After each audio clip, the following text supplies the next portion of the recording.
but I will still make an additional, yes, note on that.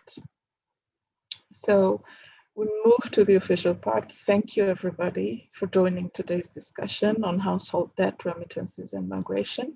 My name is Khatuna Sandrashvili. I work at UNDP Georgia on public sector innovation. And before we move to the presenters, let me give a couple of administrative considerations. I would like to ask participants to actively participate at the end of the roundtable when we have Q&A session. Please ask your questions in the chat window, and we will follow up during the Q&A session and partly in the panel discussion. As to the outline of the today's roundtable, we will start with brief introductions, moving into the presentation part, a panel discussion, and then a Q&A. So it is, if none of you are against, this event is recorded as the other ones, and it is my great pleasure to start this event by inviting my colleague Pavel Foss from UNDP Czech Partnership for SDGs, which is housed under Istanbul Regional Hub of UNDP, to give a couple of words and greet the participants. Over to you, Pavel. Thank you very much. Good morning, good afternoon, everybody. Depends on from where you are joining. Do you hear me well? All right, I hope you are hearing me well. Thank you so much for the word and for being here today. As Khatuna has said, I'm joining you from the Istanbul Regional Hub, where minister projects which are held under the UNDP umbrella with financial support of the Ministry of Foreign Affairs of the Czech Republic. I'm very happy to be joining you, and on the beginning I have to add a small personal pitch from a Czech UNDP. I'm very happy that we have just closed the 2021 call for applications for the Challenge Fund, which is one of our main modalities, and therefore I'm very curious what projects and activities the Czech Republic, together with UNDP and our local partners, will bring to Georgia. And I believe it will be very exciting, and we'll continue the work that some of our implementers started. I also believe that the work that our implementers do should not stay just as a one-time project that we finish in a scope of 12 months, but it should be more long-term engagement on both sides. So I'm very happy to see that some of the outcomes of the projects that Challenge Fund did before continue to be relevant, either via scaling up through cooperation with local partners or some other international agencies, or for instance, like today, through events such as the Research for Policy. On this note, I'm very happy that a large part of today's program is devoted to this important topic. Very recently, actually, part of the Challenge Fund activities was conducted with People in Need NGO, who undertook a Challenge Fund project on debt problematics in Georgia. And I'm very happy that part of today will be led by Dion Battersby, who's here with us today, because they have compiled a comprehensive and very interesting report on the debt environment, and they also published several articles on the topic in the leading magazines. I believe that the work that they done was very interesting, and it really deserves not only to be seen, but to be worked upon and built upon in the future, which I think today could also help. I'm very happy that there are Czech experts who can share their views on the problematics, because it's not an issue of just one country. And even though Czech Republic is now ranking very well in, for instance, the Gini index among the countries in Europe, there are issues that we have at home and we can learn from when we look at other countries as well. So it's not just Czech Republic helping somewhere else, but we also learn through this process. For this reason, I'm very happy and very curious what today's debate will look like. And even though it's a very difficult topic, it's also much fruitful and needed. It's not just the Challenge Fund project and the Czech UNDP Partnership. We have a great lineup of speakers today. And I'm very happy that we have I'm very happy that we have speakers from IOM, UNDP Central and Asia, UNDP Georgia, Leibniz Center, and much more. with all these good experts, I think it would be wrong from me to take more spotlight, and I would much rather let all our guests to take the stage. I would therefore like to thank Katuna Sadorshvili and Jonas Hager for bringing all this wonderful group of experts together tonight, and thank you all for attending.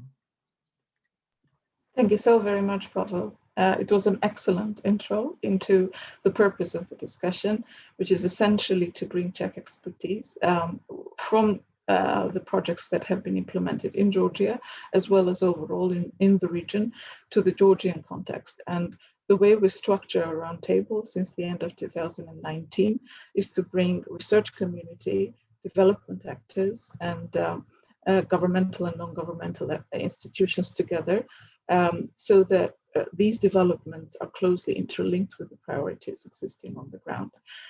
With this, I'm happy to hand over to Lela Kiashvili, who is leading our gender and social portfolio in UNDP. She comes with a wealth of development as well as public sector experience in different positions and titles. And with no more, over to you, Lela. Thank you, Hatun, and I would also like to greet everybody. Please do let me know if you don't hear my voice at any point. And if not, then I'll think that it's all going well. I would also like to greet everybody and welcome you at this Research for Policy Roundtable series, and also I would like to welcome the series itself, and kudos to Hatuna and Jonas for such a great idea and for implementing it, not only the format, but also the content, which is very interesting. The theme or the topic for today's discussion is very interesting, and to be honest, when I've heard about it, I was somehow like I got some flashbacks from some personal experiences of what I hear from my friends around when it comes to migration and remittances, and how people in Georgia, and there are many people who have personal experiences of living with family members being migrated abroad for labor or for any other reasons, but also some of the professional experiences go to my head from in terms of women's economic empowerment. So basically with this, what I'm trying to say is that today's topic is very important from a number of angles. And when it comes to UNDP's, as Hatun already introduced me, I'm Lela Kiashvili. I'm heading UNDP Georgia's Human Rights, Gender Equality and Social Inclusion Unit. So women's economic empowerment and gender equality is a big part, takes big part of our work. And in this regard, we have been, of course, working for women's economic empowerment for many years, especially when it comes to trying to bring women from informal economies to formal economies. So trying to make women from invisible to be visible. And this is one of the biggest, so to say, part of our work. And in this regard, while we have not been working directly with migration or immigration and people who migrate or immigrate, there are a number of similarities and number of experiences that we can draw parallels when it comes to women's empowerment, especially through, as we already mentioned, informal economy. I do have many friends, fortunately or fortunately, who have been growing up with their parents, and more often this would be mothers living abroad and working abroad and then sending remittances home, and this being sometimes one of their most important income. And also when last summer, we had series of interventions with school teachers and school directors. And what was very interesting, that they themselves were also mentioning their pupils, so children going to schools whose parents live and work abroad, as one of the challenge for children's development. While this is, of course, there is no statistical data that I can back this anecdotal data with, this is still worth mentioning and somehow stayed in my head in regards to what could be the personal experiences behind the topic for today's discussion. And when it comes also, when I just would like to add a few words about women's economic empowerment as well in regards to pandemic. And of course, there is no doubt that pandemic has been one of the most devastating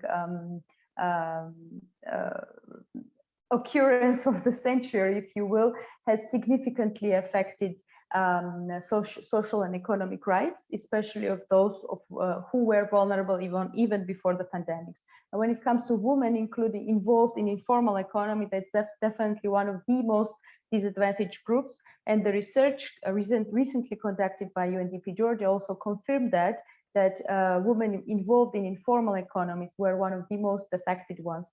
And moreover, they were not able to receive the support that state issued through the crisis plan amid the pandemic, but was not, so to say, covering the informal economy, part of informal economy, or was covering it in a very minimal stages. And of course, moreover, when it comes to migration and when it comes to inter-country economic exchanges, then pandemic affected that as well. And we also saw how the remittances have decreased or increased, or how they changed in regards to the pandemic. So this is another, I'm sure that experts today will be delivering, and I'm very much looking forward to hearing more from experts in regards to how pandemic affected the remittances and migration when it comes to women's economic empowerment.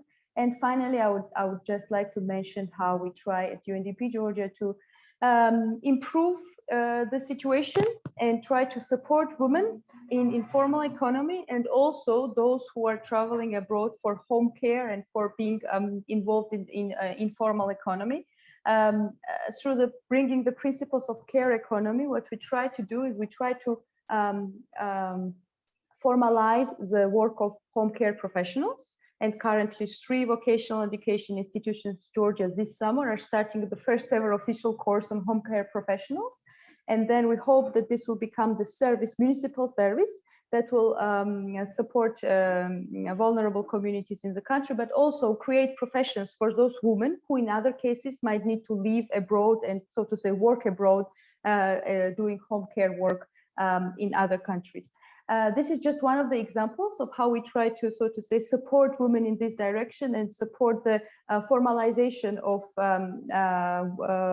those spheres that are currently invisible for the formal economy. So this is my very, very brief remarks in the beginning, and I'm very much looking forward to the discussion because I do think we can do more, and I'm very much looking forward to finding ways of how we can do more through this policy roundtable. Thank you. Thank you so very much, Lela. The reference to informal economy that you're making is one of the findings that of the research conducted under People in Need with local partners as well. And I'm happy to introduce Ms. Dion Battersby. Dion is a country director from People in Need. It's a Czech NGO that has been working to reduce poverty and towards inclusive development in Georgia for more than 15 years. Over to you, Dion. Very much happy to have you on board today. Okay, thank you. Let me just share my screen and let's get started. So is everyone able to see here? Yes. Okay, so you can make it into presentation mode if you like. Let's see if that will work. Yes. Great. Thank Wonderful. you. Beautiful. Today, plan to talk about recent work conducted by People in Need and GOL Research. So we've been looking at the scale and impact of household consumer debt in Georgia.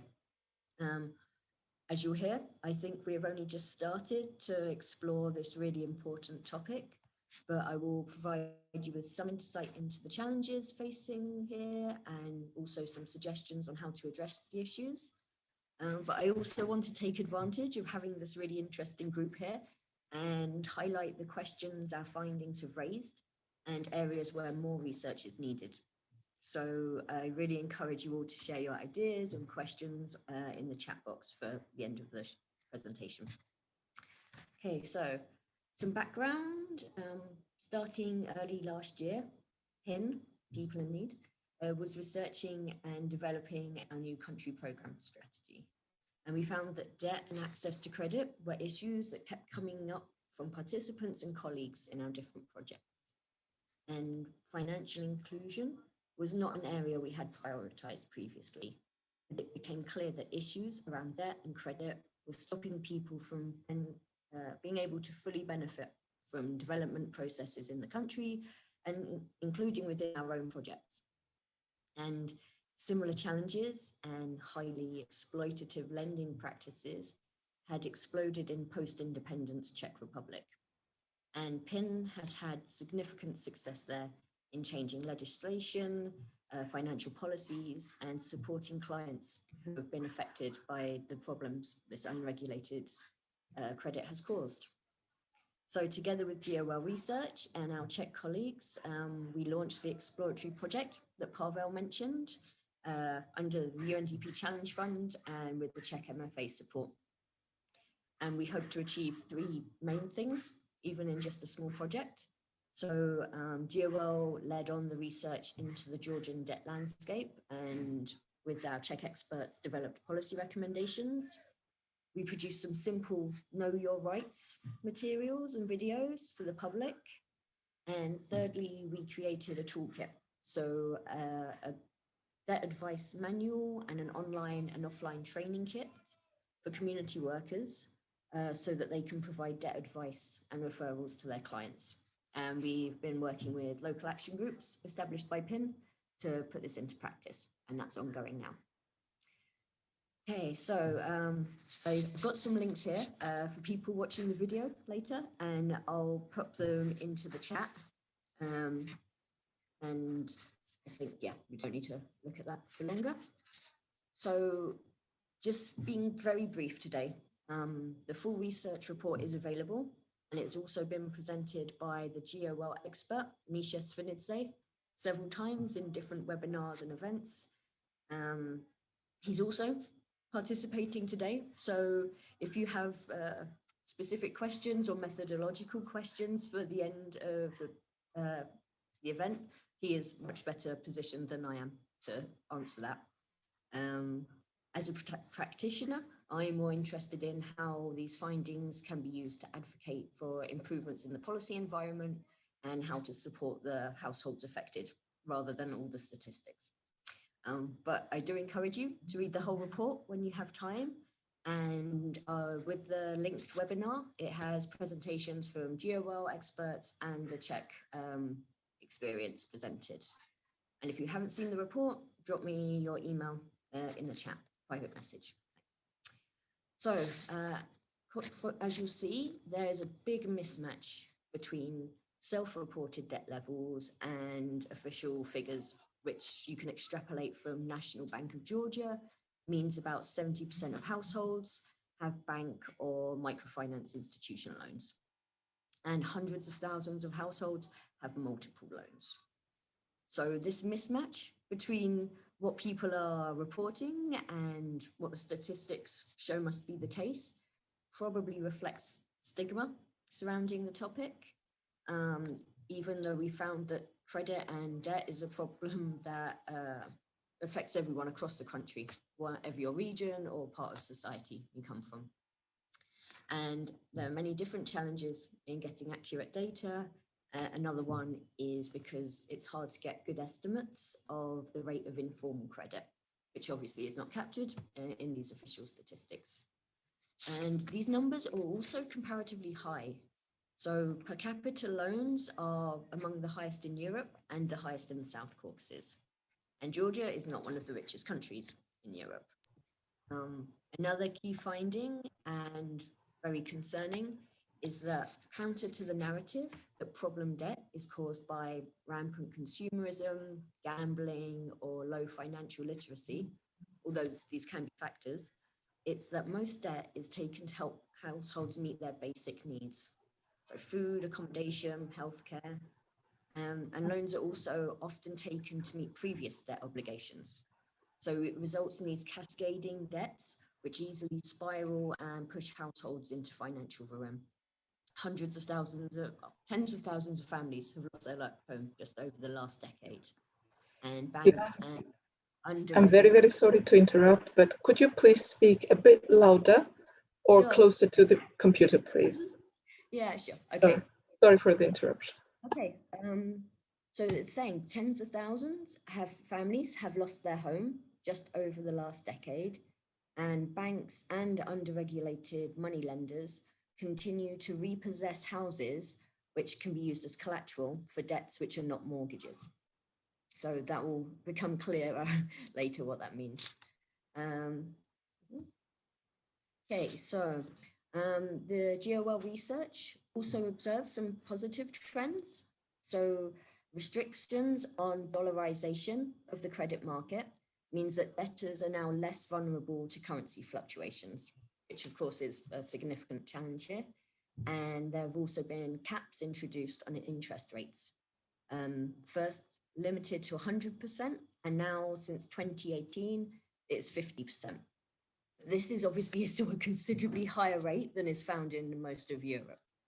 And as you see in that photo of a Lombardy, if you put the monthly rate into APR, that's well over 400%. Okay? And for those who don't frequent these establishments, a Lombardy is a very commonly found pawn shop and payday loan kind of enterprise in Georgia.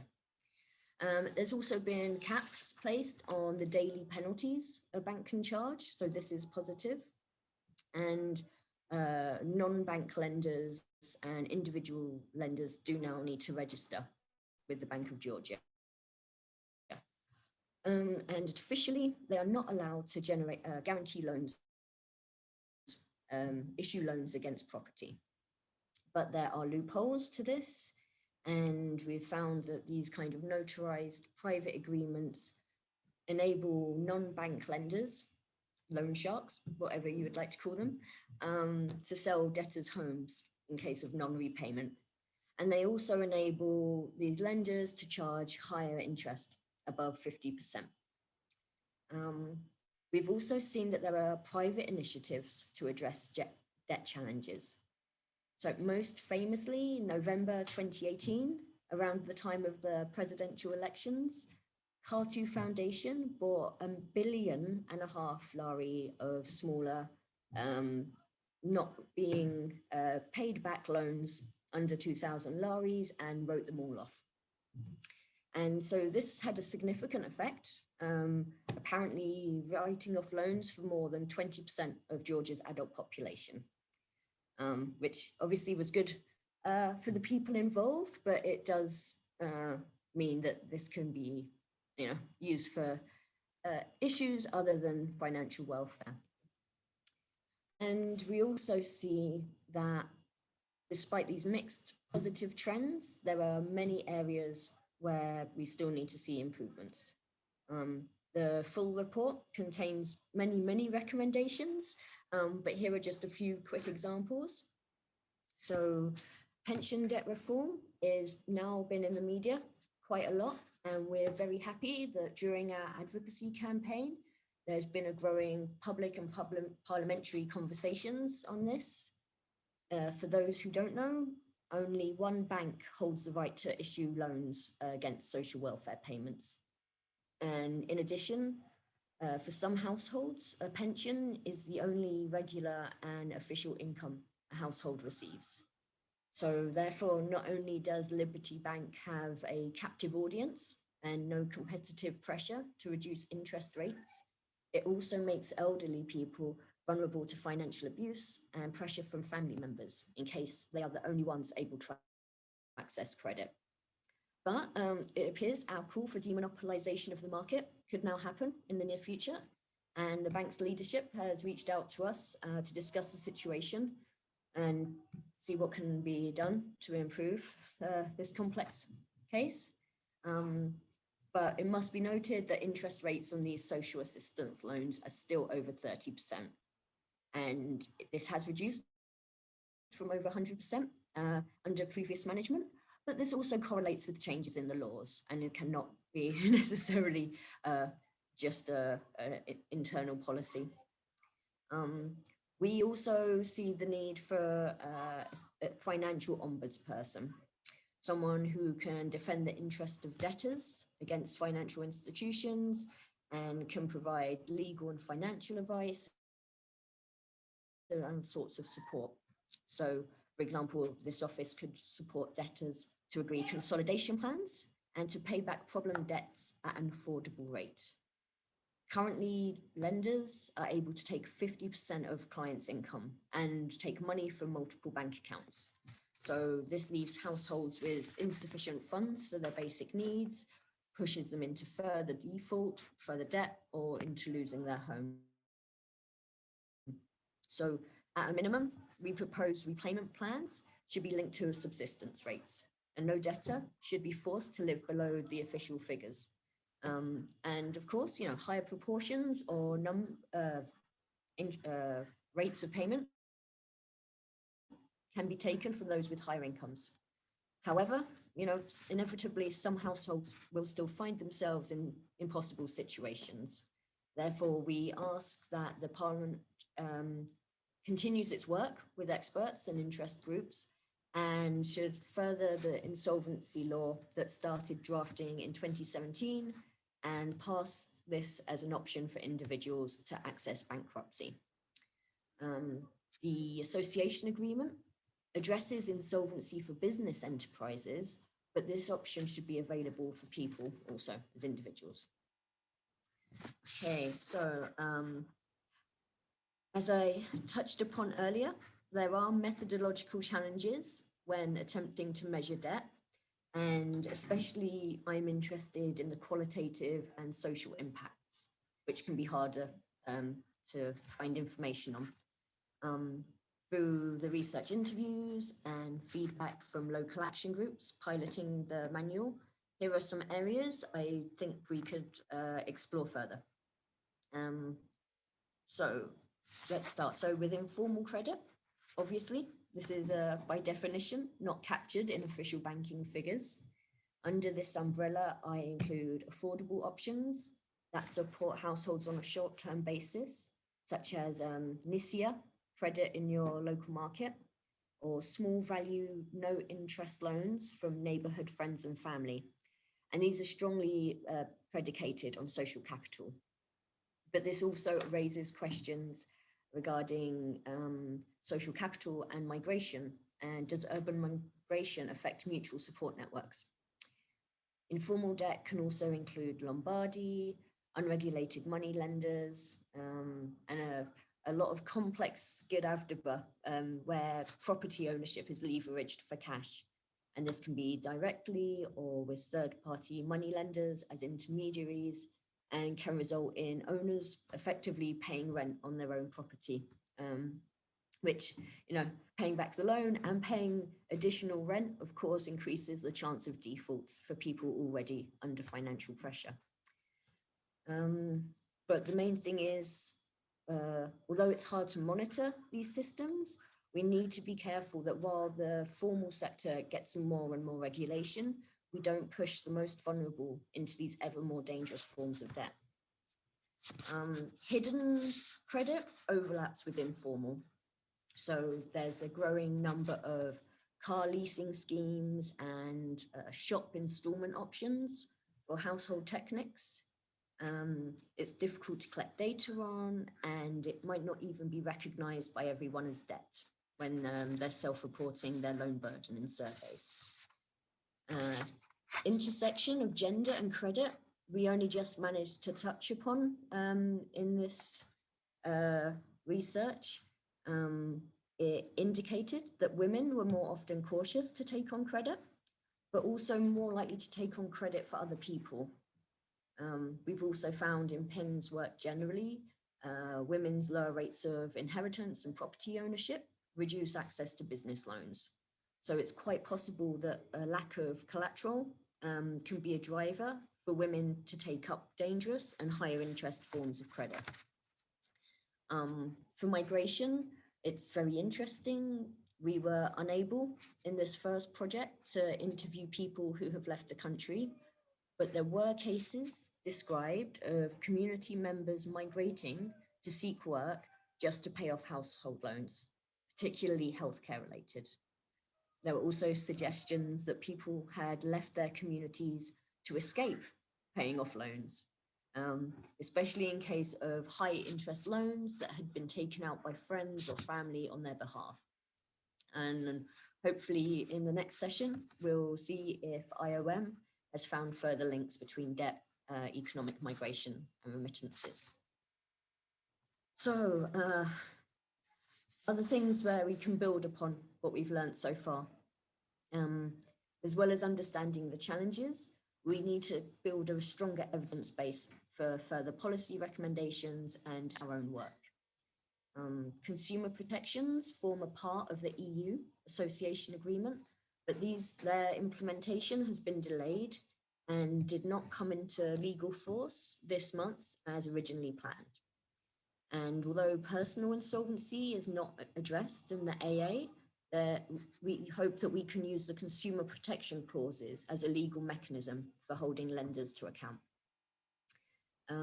Social protection, whether in the form of cash assistance or services such as healthcare, can help address the drivers of debt. There's a new social code currently under development with Czech and French technical assistance, and this brings a window for introducing broad social protections that can reduce the need for households who are taking on debt just to meet basic needs. In addition to lower interest rates, I'd be interested to see more on alternative credit options. People should have the right to access safe and affordable credit. You know, PIN is not saying that debt is intrinsically a bad thing. And these options might include savings, cooperatives, or credit unions. And I'd love to hear people's experience of this as well. And finally, I think as development actors, and many of us in this event today are, we need to reflect on how our own activities can contribute to problems and solutions for indebtedness. So the government is in a unique position to affect policy change, but other organizations also need to analyze how their systems can have unintended impacts. Many grants offered within state and external economic development projects have very high co-financing requirements. And we found that in many cases, especially for poorer households, this contribution is accessed via taking private sector high interest loans, often with homes as collateral. And these costs are not calculated into the overall economic assistance and of course impact on how successful the future business will be. And we also need to analyze the risks we expect people to take in order to benefit from our support.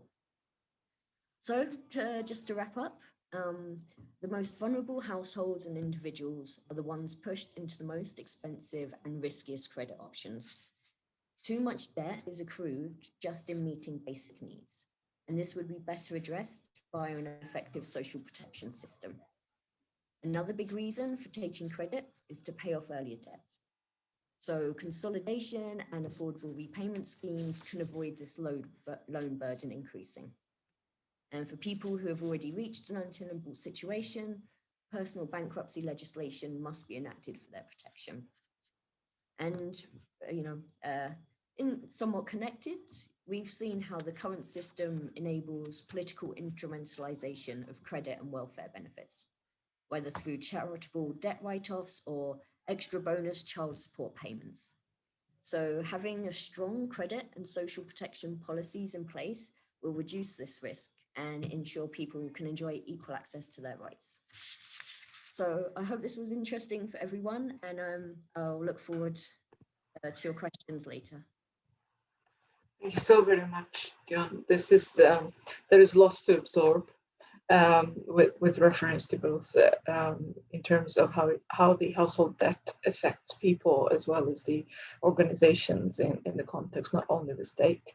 So it's going beyond policies, but also the existing practices as well.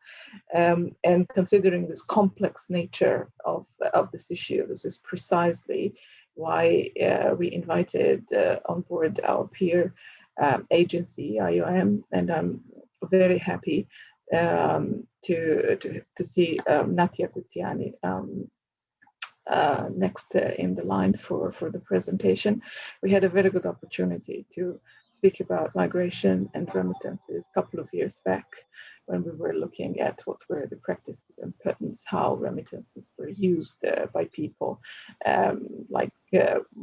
sent home, what was the investment or the spending patterns of it, or what can be done at the policy level to help labor migrants migrating to other countries. So it is with great pleasure that I'm introducing Dr. Nadia Guziani, who works at the IO mission in Georgia as a labor mobility and human development projects coordinator. And she's responsible for the project in the realm of reintegration of returning Georgian migrants, foreign migrants integration, circular labor migration, and diaspora for development implemented by IOM in Georgia. Nadia also holds a PhD in Georgian history and ethnology, and prior to joining IOM, worked as a senior researcher at State University of Ethnology. So Nadia, over to you. And it would be very interesting to hear the linkages between household debt or all the processes that are happening in terms of labor migration in Georgia. Over to you. Thank you very much. Can you hear me well? Very well, okay, thank you. Before moving to that, actually, we have invited my colleague Natia Jelidze, who will give more kind of observation about usage patterns of remittances in Georgia, because she has conducted several assessments on that particular issue. I would start it, with your permission, with just general overview of the labor migration situation in Georgia, with some related information on remittances, on labor migration schemes so far developed by the country as an alternative to irregular migration, which is kind of curbing certain issues related to irregularity of migration and indebtedness and other issues. And I will start from that, okay, with your permission. Okay. Absolutely. Yeah, would you like to put your presentation into presentation mode? Yes, I will do that. Okay, is it fine? Good, okay. Let me just smaller this icon. Okay, so I will talk about the immigration from Georgia and bring some information about the situation. We have actually, Georgia is an immigration country, although regularly, but it is also becoming the country of destination. But from the point of view of immigration, we have 1.7 million persons less, actually, based on the last two censuses.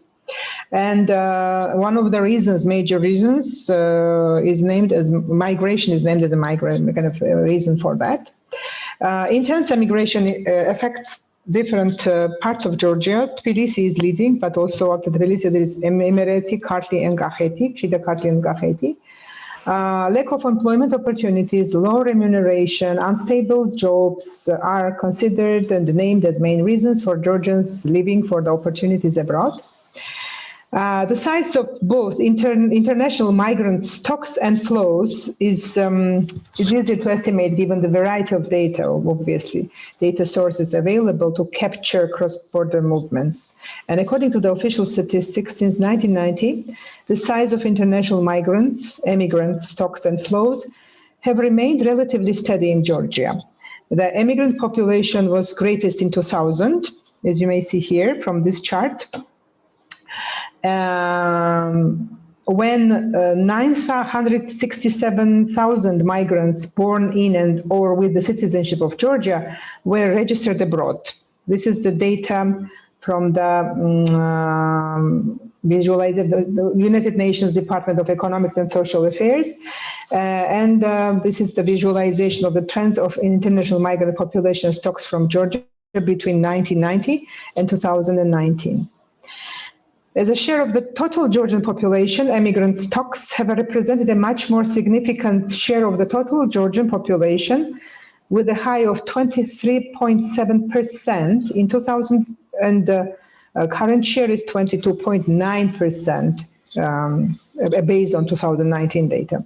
These figures calculated based on the United Nations Department of Economic and Social Affairs, UNDESA, and the World Bank, provides the kind of information about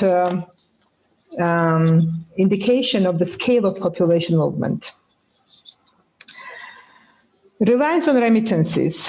The reliance on remittances and international mobility is a common livelihood practice across Georgia. Immigration is widely seen as a means of securing income for families in communities marked by depopulation and the lack of local livelihood opportunities. The assessments conducted by IOM in different periods suggest that households in the most affected parts of Georgia rely extensively on remittance income, further exacerbated immigration trends and pushing additional individuals to consider labor migration as a means of supporting their families. There is a steady annual increase of migrant remittances to Georgia, according to the data by National Bank of Georgia, except in 2015, when the significant decrease in the transferred amount was observed in response to the 2014 economic crisis in Europe, particularly in the major destination countries of Georgian migrants, Greece, Italy, Spain, etc. It's noteworthy that versus to expected decline of amount of transferred remittances in 2020 due to COVID pandemic, the volume of remittances to Georgia in 2020 increased by 8.8% compared to 2019 and amounted to $1,886 million US dollars. The increase in the volume of remittances can be attributed either to an increase in the number of senders or in the average amount of remittances. And considering that it's rather unlikely that in times of pandemic there was an increase of number of Georgian migrants abroad, it means that it can be assumed that migrants actually started remitting more money to their families from their monthly earnings and savings, because some of them are also having savings. The remittances represent an important part of the income of Georgian families. Money transfers from abroad through official banking sector reached $1,733 million US dollars in 2019, representing over 9.9% of the GDP, and $1,886 million US dollars in 2020, representing 11.9% of the GDP, based on National Bank statistics, because World Bank is also adding some informal non-banking income to this data. Okay. Now I would like somehow to go to the current situation in the labor migration management. As you know, that Georgian government has prioritized this issue since 2018, started pretty much active work in the field of discussions and communications with different destination countries in the EU to initiate certain process of cooperation between different countries. Since 2019, actually, Georgia succeeded to really establish such professional cooperation in terms of bilateral labor agreements with a number of countries in the European Union and also non-EU countries like Israel. France, Bulgaria, Germany were among those countries in Europe with whom currently Georgia has bilateral labor migration agreements in force. This is kind of possibility to create regular labor migration channels to different destination countries, which is decreasing of obviously irregular migration. More kind of earnings, more remittances. It's kind of pretty much linked to each other, the circularity is also kind of ensuring that we are kind of, getting back this labor force employed abroad, coming back to Georgia, having some kind of employment occurring in Georgia or some economic activities they're getting engaged in, and then leaving again for other possibilities to other destinations in terms of regular employment and earning their livings. I'm bringing here some data actually from the recent information, because the German agreement is pretty much in a very active phase at this point. The 5,000 was mentioned by then, agreed actually upon number for the annual number for migrants to live to Germany for work. So obviously the pandemic altered all the plannings, but still country has kind of managed that since April over 160 persons in 15 cohorts, smaller and larger, have left for Germany for seasonal works in the agricultural farms in different jobs, starting from strawberries to asparagus and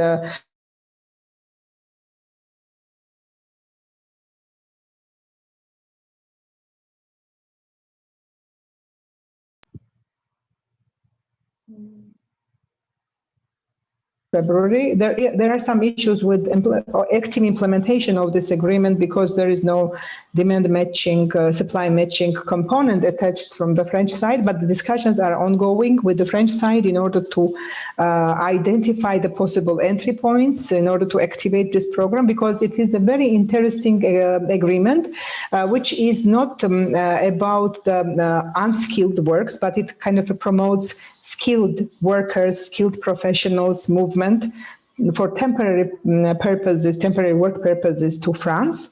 In 50 professions, so the list of professions is attached to the agreement. Obviously, it was the initial discussions about that was started in 2013, but the list might be a bit kind of to be looked again over somehow to add some additional professions, especially in the agricultural sector. But it's a very interesting list of professions which Georgia can also benefit from, because labor migration is also seen from the perspective of skills development, qualifications enhancement, while working on the professions and skills of that you possess. I would also like to mention somehow the structures in charge of the labor migration, somehow to kind of also contribute to the further discussion on this issue. We have Ministry of Labor, Health and Social Affairs, IDPs from the occupied territories, Labor, Health and Social Affairs, which is the major agency in charge of labor migration management. There is a policy level. At the policy level, there is a division on labor migration issues under the policy department of the ministry. And there is a state employment support agency with the labor migration department, which is operationalizing all the bilateral labor migration agreements. There is also another component which is also very important when we talk about the labor migration, because it's just, you know, when we talk about the labor migration, we consider the whole labor migration cycle, including the returns. From that perspective, it's also important to consider that the ministry also has the special wing, policy division, which deals with reintegration related issues, and state reintegration program development, and agency on IDPs, eco-migrants, and livelihoods provision, which has special unit on reintegration, and it operationalizes reintegration state program. It's important somehow to have interrelationships between the returns and reintegration, because these people coming back with some skill set, some experiences, soft skills developed as well, because they just, you know, this accelerates also language skills, also some work ethics and different other skills, soft skills, which is actually coming in set with your professional skills as well, and are important. And so they're kind of, you know, successful and gainful employment after the return is also important, not only for persons returning back, but also for the economy, local economy as such. We can also, I would like to also mention about the migration governance, overall governance in Georgia. We do have the State Migration Commission on State Commission on Migration Issues, operational since 2010.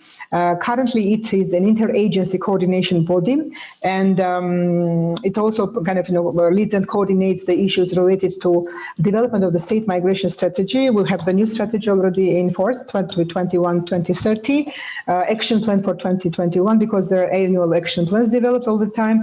And this interagency setup provides excellent possibilities for a whole of government approach to migration management, because migration is not just a one-sided phenomenon. It has just multiple sides. For example, migration is linked to the economy, migration links to social issues, psychosocial issues, etc. So it's important to have different players at the table to discuss and manage migration. I will stop here maybe, and also I'm just bringing some kind of couple of slides for your information, because it relates to whatever we are discussing now. In our 2015-16 research, actually, we have, it was not actually a special kind of about the indebtedness and the relation between indebtedness and migration, but that showed actually pretty clearly that my remittances are used also for covering loans and debts which a migrant or a household has accrued And this is around 13 persons. 13, it's not the one actually, the 13%. Here it is, repaying debts. Here is the slide on that. Out of this researched persons, returned migrants and their households.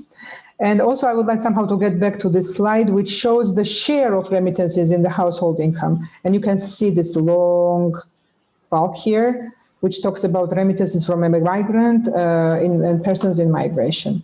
So I will stop here because I think that there's plenty of discussion items that we have touched upon, and we can discuss it at the panel and also with participants, today's participants. Thank you. Thank you so very much. We have a quick question here from Georgi Jangiani. Is the immigration rate 20% of current population? Yes, actually, the share of the current population is 22.3, I think 22.9 in 2019.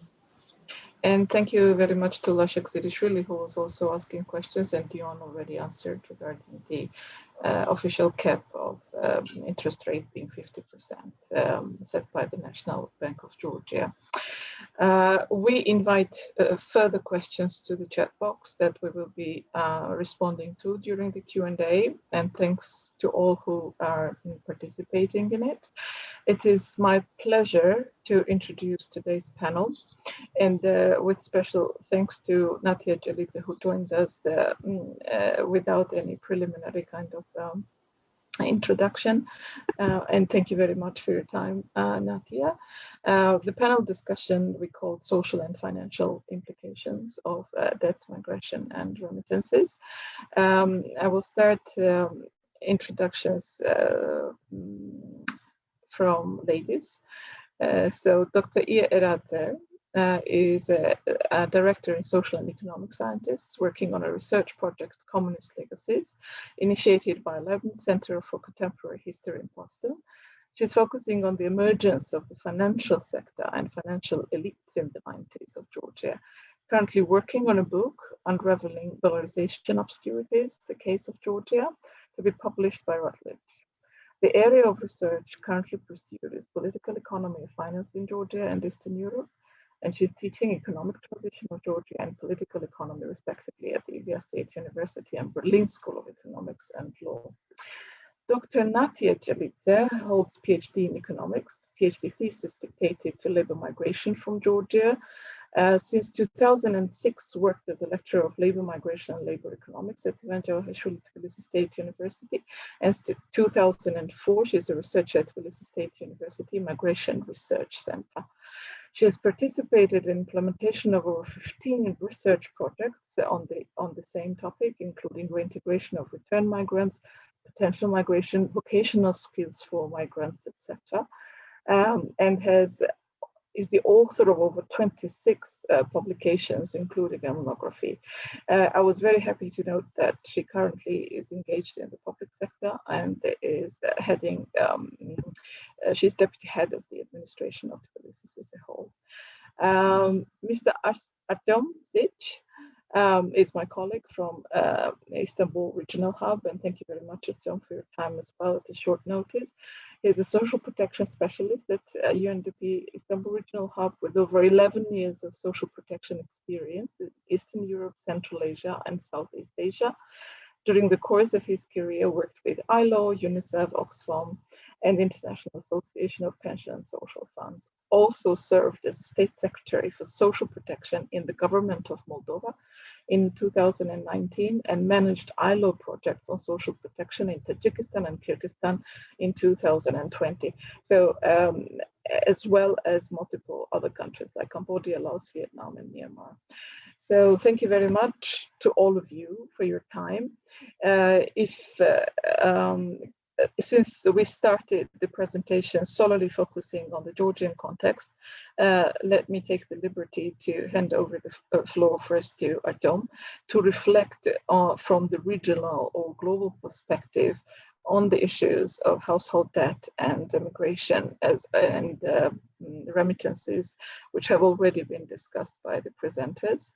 And then we will move over to the other panelists with additional questions. Over to you, Artem.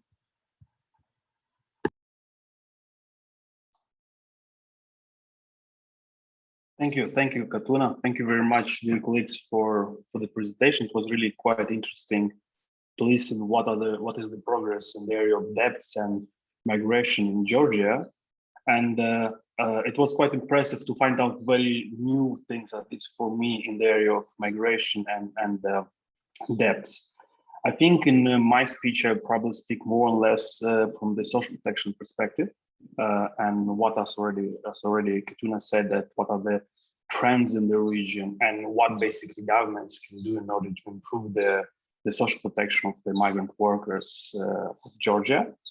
And here I just would like to probably highlight a few of the things which I think quite important in order to improve the protection of this category of population who are basically living abroad and are kind of don't have the access to the social protection, don't have the access to the labor protection, and at the same time, they don't have any guarantee from the state where they came from Georgia in this case, that they may have decent work and have access to the social protection.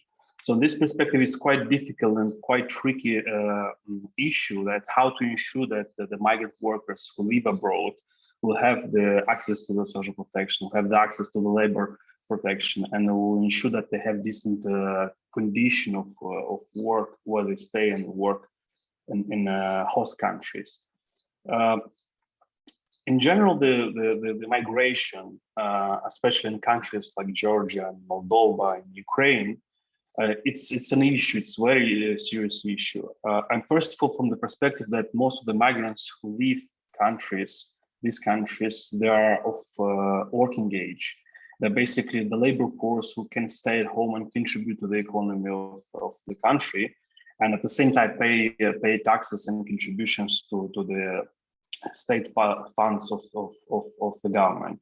So in this perspective, when we are thinking that there is a 22% of migrant workers who leave Georgia and work in other countries, we can say certainly that it's an issue that it can impact negatively the social funds, the pension funds, and in general government funds of Georgia. So in this regard, it's very important to issue how we can involve migrant workers who leave Georgia, involved in paying contributions, or at least investing in the economy of Georgia. In general, having in mind that many of the migrants leave, but the pensioners stay in the home countries, there is some disbalance between number of contributors, number of workers, and number of pensioners who may receive the pensions when they retire. So this disbalance, of course, creates some issues for sustainability of the financial systems of the pension funds. So in this regard, it's also one of the points which we probably have to pay very serious attention. In general, migration, of course, has positive impacts, and at the same time, I would say it also has some negative impacts. If we start from the positive, we can certainly say that the remittances sent by the migrant workers to home countries have a positive effect in reducing poverty, because first of all, most of the beneficiaries of this remittance are families of the first grade or second grade. So in some of the cases where the migration outflows of the migrants is very high, like Moldova, and in some cases, I would say also like Georgia, in some of the cases, households can receive almost 50% of the total income from the remittance which they receive from their migrant workers, from their family members who live and work abroad. In terms of negative impact on the situation, we can, in some, of course, we cannot say that it's everywhere and it hasn't, it's widely present in the country, but still it's present. Remittances may have some detrimental effect on discouraging labor market integration and stimulating those who left in the countries. So by having income which they receive from their families who live and work abroad, they might be a bit slightly discouraged to participate in the labor market of Georgia. So in this regard, we also should perceive this problem from different perspectives, from negative and positive. What kind of impacts may have remittance on the development of the households, development of the economy, and overall situation in Georgia. when we think about, in general, when we think about regulation of the migration, attraction or involvement of the migrant workers, of course, there should be a set of legal mechanisms which could coordinate and ensure that the migrant workers have access to overall protection, labor protection, social protection. And in this regard, probably I would raise one of the very important issues or mechanism which involves and attracts migrant workers to return to their home. Because of course, in some of the cases, migrant workers can be those who decide to stay in host countries and to bring all their families. If we take an example of Moldova, we can say that there are some percentage, and quite high percentage of labor migrants who left Moldova some time ago, and they brought their families in these host countries where they do their working activities. So in this regard, we should ensure that the migrant workers who have left Georgia or other countries, if we talk generally about the region, ensure that there are some conditions which may attract them to come back to their home country. So in this regard, social security agreements which might be signed between different countries, especially with those countries where the highest number of migrant workers are present, it might contribute to social protection first of all of those migrant workers when they return to Georgia. In general, international agreements might be different, can be different. First of all, if we classify generally, there are bilateral agreements which can be signed by two countries, and in this case, we may assume that Georgia and some other country like France or Germany, and multilateral agreements. Multilateral agreements, they usually persist in some unions, like for example, European Union, and ensure that every country which is a member of this union has accepted the conditions of this multilateral agreement. Whereas in case of when we talk about bilateral agreement, we usually have to ensure that these countries can agree on some very basic rules between countries and ensure that migrant workers can have access to the social security when they return to their home countries. Of course, such agreements establish a legal framework, and it's very important that there are some mechanisms which can coordinate social security schemes between countries. And they should basically provide a legal context to protect migrant workers and close those social security gaps. Unfortunately, in some of the cases, we know very well that migrant workers sometimes don't have any formal arrangement with the employer. And in this case, they may not have the access to the social security. Whereas in case when they have the access to the social security and they have formal arrangements, they basically can benefit from the social security protection when they return to their home. So these kind of agreements basically must ensure that the periods of employment when they were in the host country or do the work, they should ensure that these periods of employment of our signatory countries are taken into consideration in the moment when they have a right to receive social protection benefits. It's very important. And for example, if we give an example of Moldova, currently Moldova have signed around 15 agreements, and most of them are with the countries where the highest number of migrant workers are present.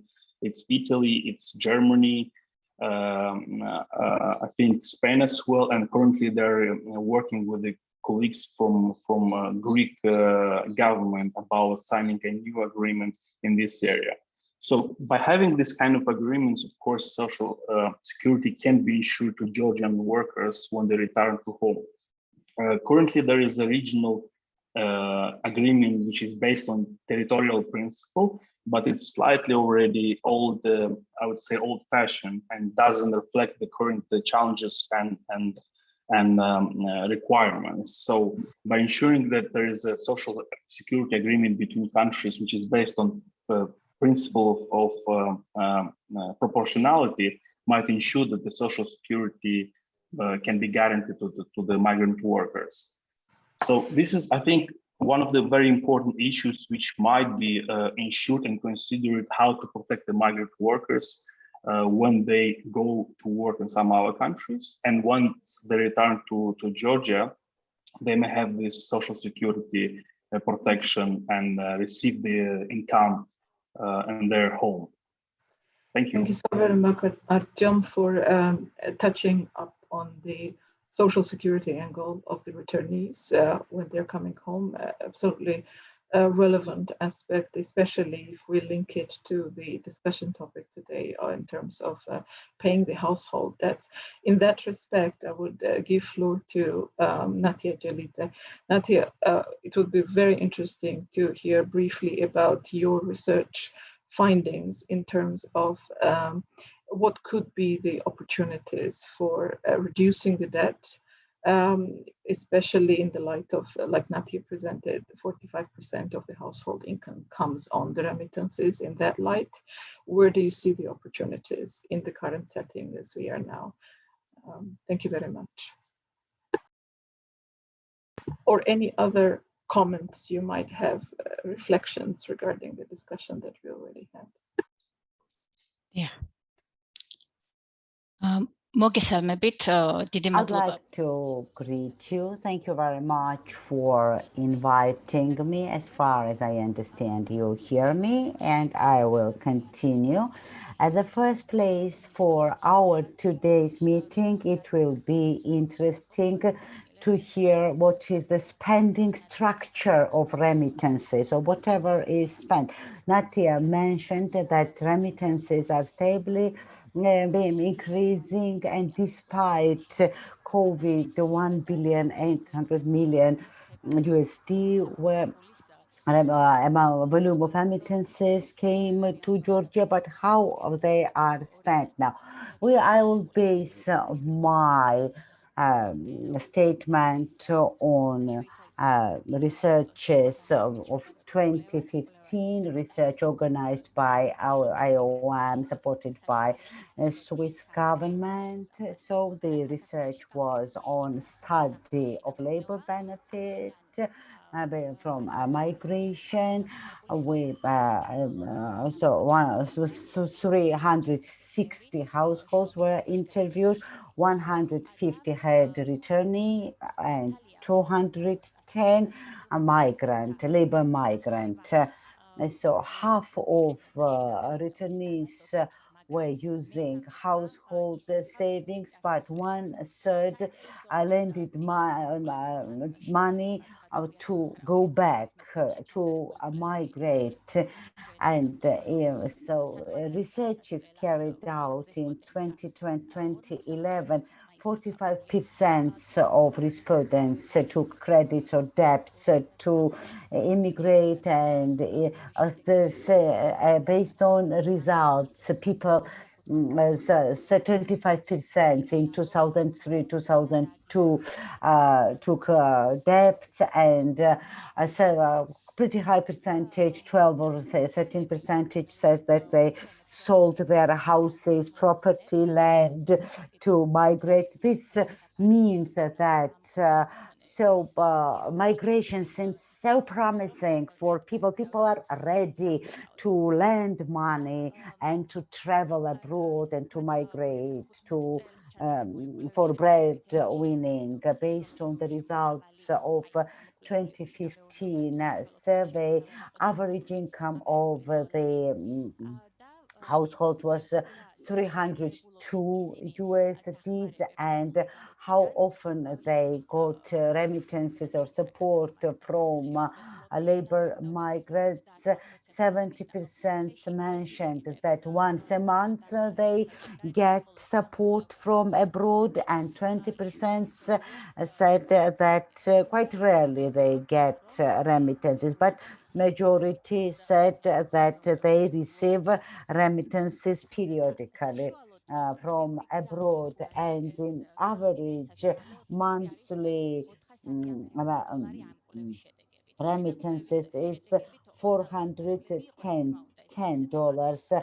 According to previous research, it was a bit smaller. It's been increasing, and I would like to highlight that we started since 2000 study of labor migration, and labor migrants used to send 1/5 of their income, but now they send 1/3. Later on, they started to send 1/3. So this is a preconditioned by labor experience, lack of language barrier, and also increase of the volume of remittances cannot be explained only by improved income there abroad, but now but because it became more difficult to exist here in Georgia, and for subsistence household requires more than previously. That's the main point. But this 1,800,000,000 might not be remittances coming from labor migrants. We also should migrants. We also should pay attention to the data provided by National Statistical Office based on sampling survey of households 2020.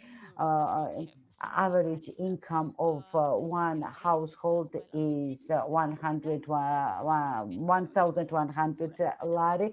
And if we look at the structure of remittances, this is 37 lari. So this is 3.7%. And here we add also gifts. It is 85 lari out of this 1,100. This is 8%. So gifts and remittances altogether are just 11% of monthly average.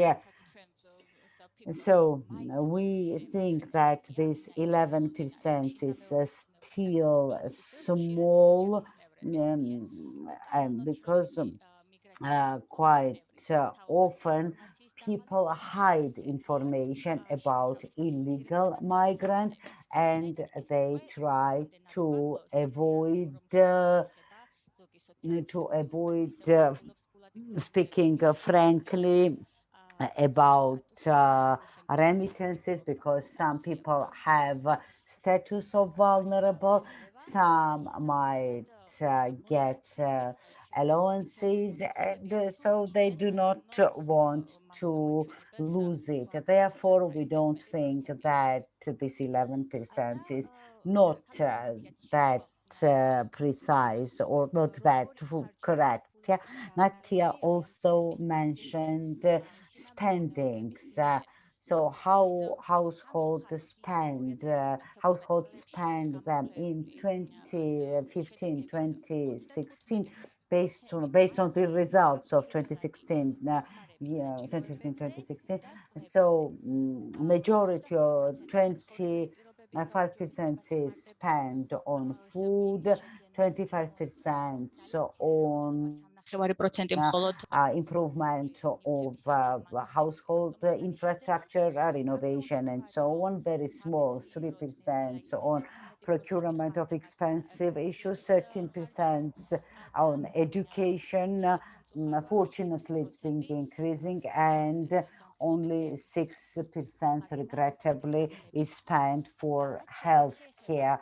As for only 6% is spent for starting a business, 13% to paying a debt. Previous studies are also interesting. the researches also demonstrated, previous research also demonstrated 10-11% spent for paying back debts. We have conducted such researches and we have results for 2002-2003 surveys, and 13-14% are spent for paying back. But difference between these researches is that 45-50% of this remittances spent for food. But now we need to take into consideration that Georgia is already engaged in labor migration for 30 years, and experience is improved, labor conditions are improved, no language barriers exist anymore, and migration networks are developed and the newcomers are supported. So for 1/3, 6-10 years, for 1/5 duration of migration is 11-15 years, and this is in direct connection with the income in host country and structure of spending remittances. Do labor migrants make savings? There was a question also in the study. Only 6% say that they have some savings. Around 1/3 says that has only small saving, but majority says that they do not have any savings, and 3% still indicate on existence of debts. And of course, it's not surprising that when asked what hinders in starting business, majority of answers was lack of finances, lack of experience, and lack of kind of financial literacy.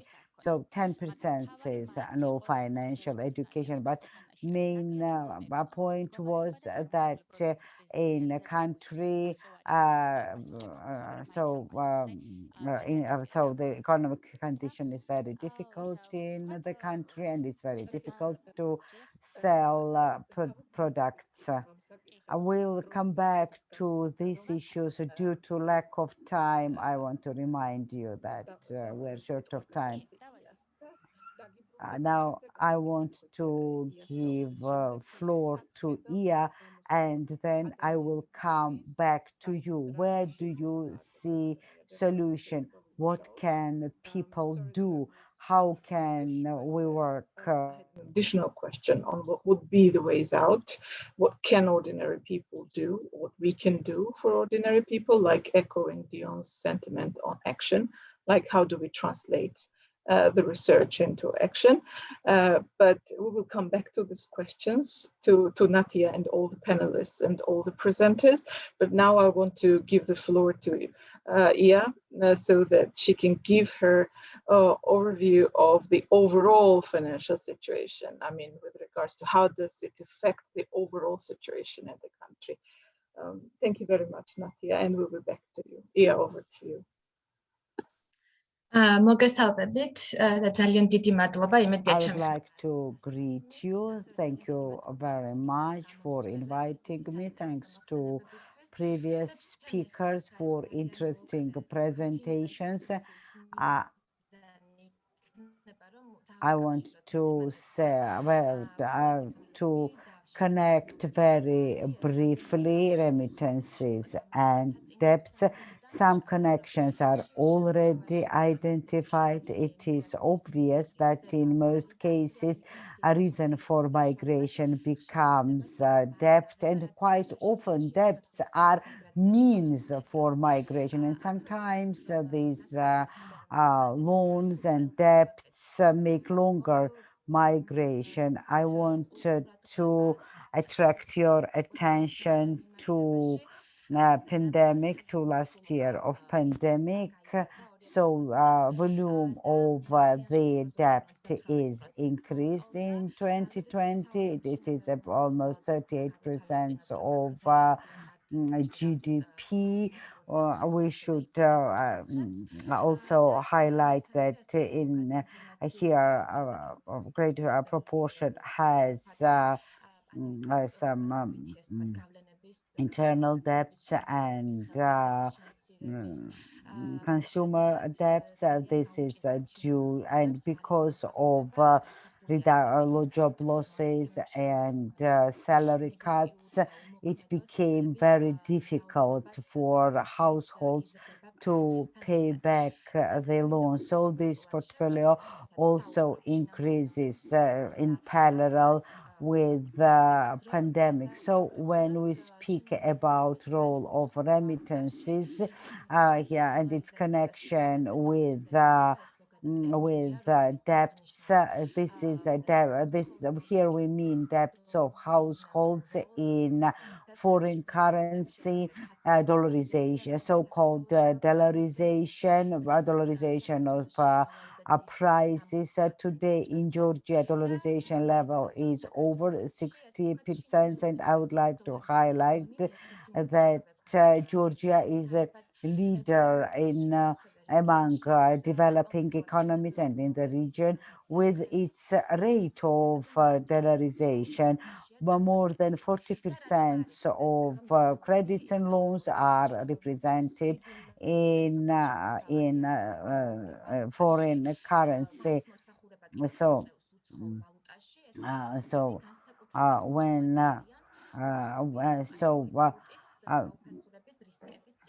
and people who have debts and credits in dollars, in dollar or in any foreign currency, in case of depreciation, become really vulnerable. As for remittances and incomes from tourism, which dramatically decreased in pandemic period, and direct foreign investments as well, are very important in Georgia for stabilization of exchange rate of Georgian lari. Consequently, in pandemic period, we know that revenues from tourism are quite reduced, and we know that situation is also, but the situation is different in case of in terms of remittances. Is being increased again since 2021. So now they have very serious role because they become kind of additional security buffer. And if the less lari is depreciated, a smaller is burden on lenders who have to serve the debts. That's briefly from my side. I wanted to demonstrate the importance and meaning of remittances for household. This pandemic period is very important because it's very outflow of capital is very high in all countries. It is not only case with Georgia, and this capital leaves foreign capital leaves countries, not just like Georgia, but many countries. So in such circumstances, this remittances sent by labor migrants becomes very important. Especially regarding the pandemic, in the pandemic setting, and the way foreign capital inflow and outflow has changed, how the dynamic has changed, and what can be the future implications. We have a couple of minutes for a Q&A session. Some of the questions that were asked by the participants have already been answered by the panelists, but I would like presenters also to join and say literally a couple of words about where do you see concrete steps that can be taken by different actors to empower people, not only at the policy level, but what can we do with the ordinary citizens to help them either avoid getting into the debt, or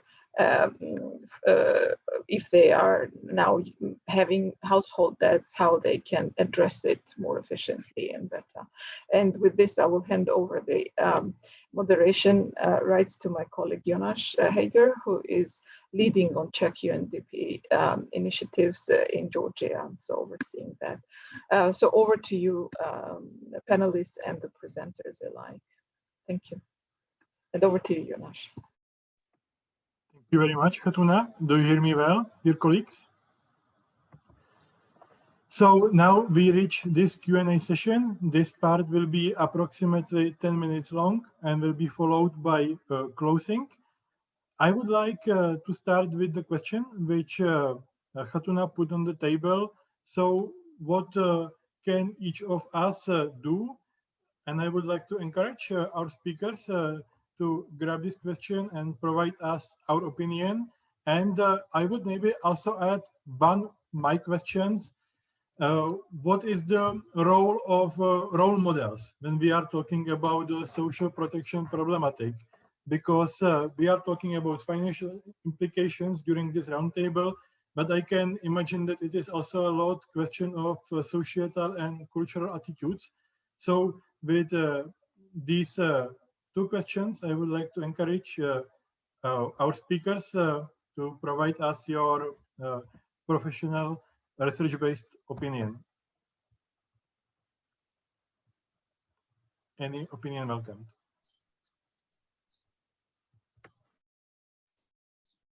Yeah, Jonas, I might say something about, because we have raised the issue of social protection. Thanks for raising this. Well, in general, I think the social protection has a very clear purpose traditionally. A clear purpose to ensure that initially, in the beginning, when the social protection systems have been established in Europe, it was to ensure that those who lost income because of unemployment or because of some life cycle risks like retirement, maternity, sickness, or some employment injury, they would receive some income that would allow them to maintain as the same standard of life and to ensure that they don't fall into the poverty. Of course, by some years, by decades of development of social protection system, new schemes have been implemented, targeted schemes which target just only poor and vulnerable groups. And of course, the proposals slightly, I would say, parameters and context slightly changed in the area of social protection. So by answering your question about what governments, what ordinary people can do in this area, of course, as much as possible, tend to have formal employment, and doesn't matter whether they live in Georgia or abroad. I know sometimes it's difficult, especially in the developing countries where the legal framework is not enforced, but very important, I would say, condition is to have formal arrangement with the employer. And this would allow at least to have some labor protection in the country where they work. In terms of social security, because most of the migrants, as already said during my speech, they return to their home countries. And we have to ensure that those contributions and those records or contributions which they paid while they were working in other countries should be transferred to Georgian pension funds and to Georgian funds, that by this they would have the access to the social protection. So by signing this kind of agreements, as I already said, can be a very good condition to ensure that they have protection once they come back to their home country. So in case of debts, of course, one very important linkage, I would say, I would like to make between social protection and debts and between pensioners. Unfortunately, in the developing countries, in this region, Eastern Europe and Central Asia, most of the pensioners, they're living below the poverty line, or they're living below the subsistence minimum. So of course, they cannot afford some of the credits and to have some agreements with the banks and access some loans. So by using the pensions, their pensions or their income as pensioners as a mean to ensure that they're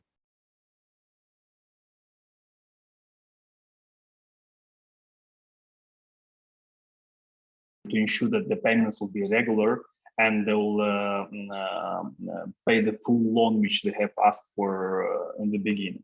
So I think in this part, I would be very careful how we can involve pensions and social protection benefits in the area of debts, in the area of loans and relations with the banks.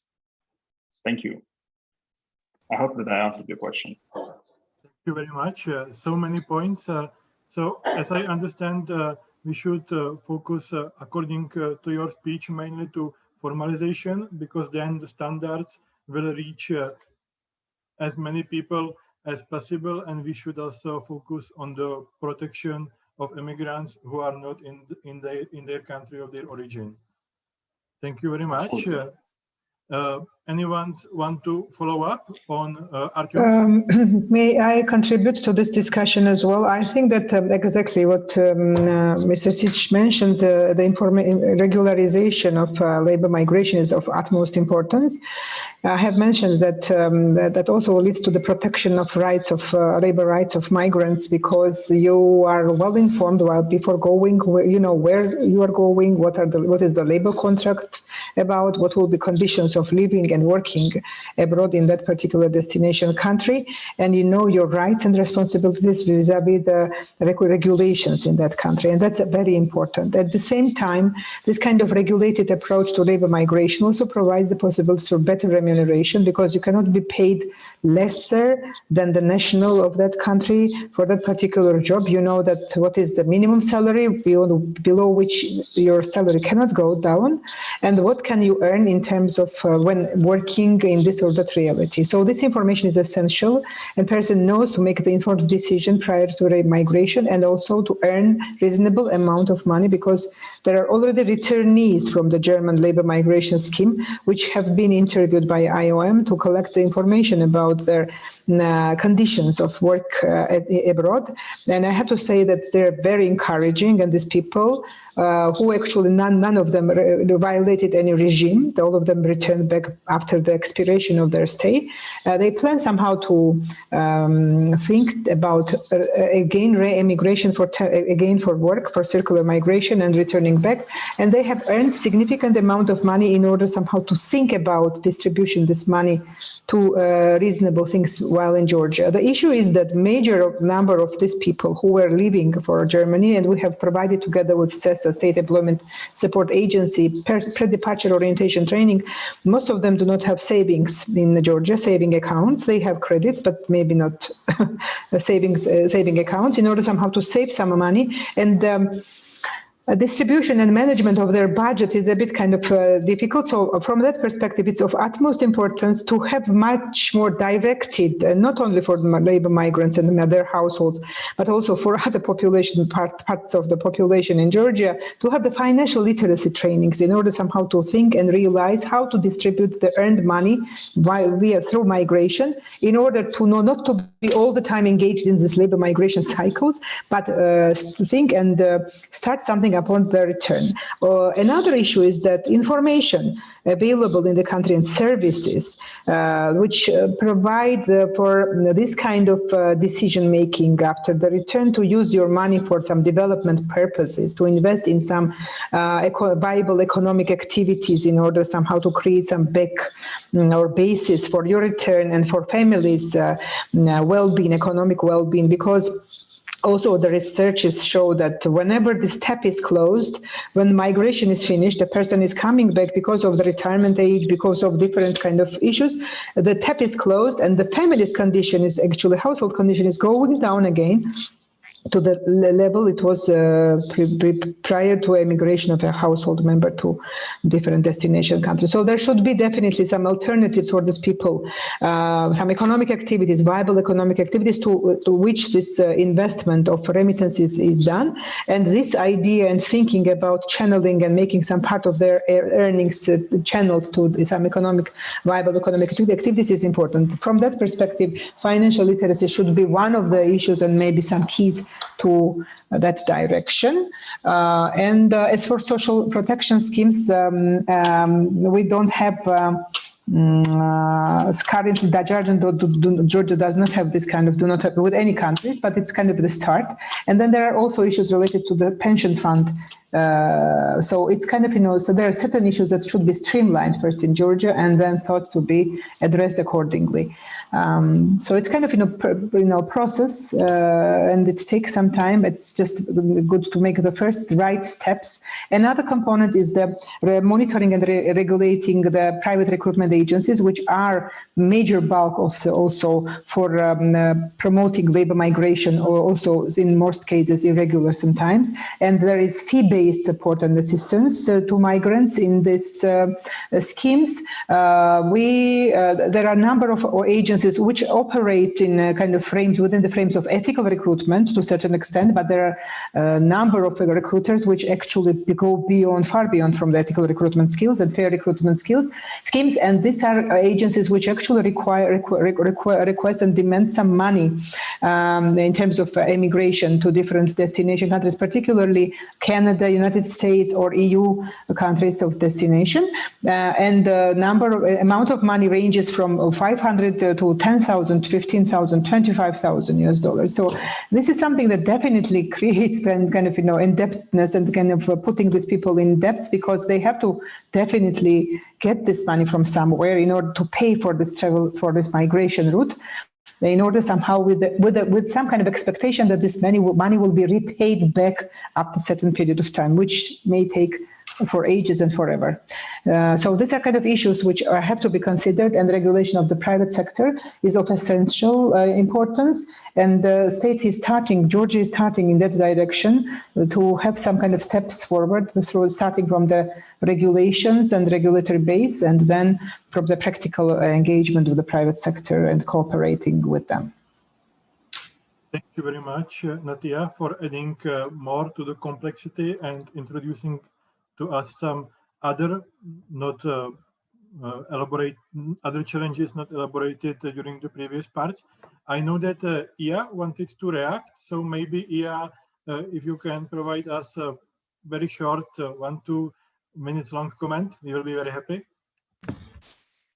Yes, thank you. Well, since I actually talked more on foreign currency debt and this issue of dollarization in households, we can't go here into details, but I just want to raise this topic here that there are a huge set of policies, the dollarization policies, because the issue has been also very present in Central and Eastern European countries, and Georgia can learn a lot. And actually Georgia is also already implementing things like responsible finance and a lot of sets of new regulations and interest rate caps and increasing reserve requirements and so on and so forth. But in terms of policies, I would just like to mention here that it's very important that when we talk about regulations, that we always keep in mind to keep also a certain balance between the agents and the structure, so that it's not always the borrower who is guilty because they borrowed money and they didn't read the contract well enough and so on and so forth. And also one cannot, of course, put the whole guilt on the structure, but a lot of structural factors, how the state functions, how the financial system functions, it shall be taken into consideration. But most importantly, I think it's really would not be enough to talk about regulations in any of the areas, whether it's migration or household debt, because we really have to address the root causes in this case.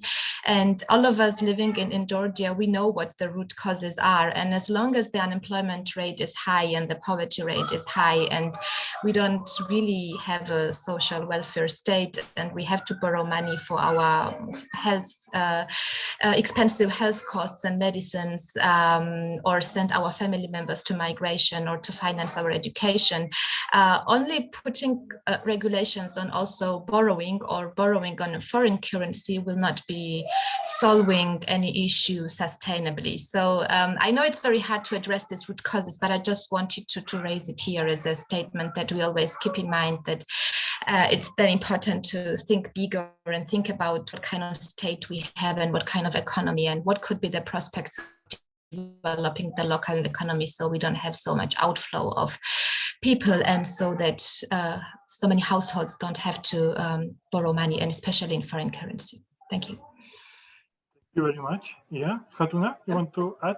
Yes, I think this is a perfect point to close today's discussion, because this is, we try to create space for bringing forward the research findings, the studies and lessons that come from that for a diverse spectrum of actors, so that we give a light to the issues that otherwise sometimes might not be always brought forward. And I would like to sincerely thank all the panelists and all the presenters for being open and honest about it.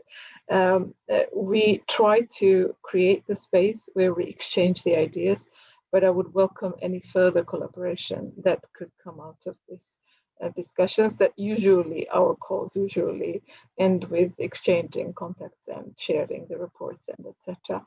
So with this, we will be happy to answer any questions that our audience might have by email separately, so please free to write to us. Otherwise, I would like to thank each and every one of you for your time. Again, especially those who are in Georgia and in this uneasy times. And I will answer Mariam's question. We will try to answer all the other questions that are now currently posted on chat by the email after this call. Thank you very much to all. Thank you. Absolutely last sentence, YouTube link will be shared via email. With the recording as well. Thank you very much for this nice. Thank you very much. Thank you. Thank you. Thank you very Thank much. you. Bye-bye.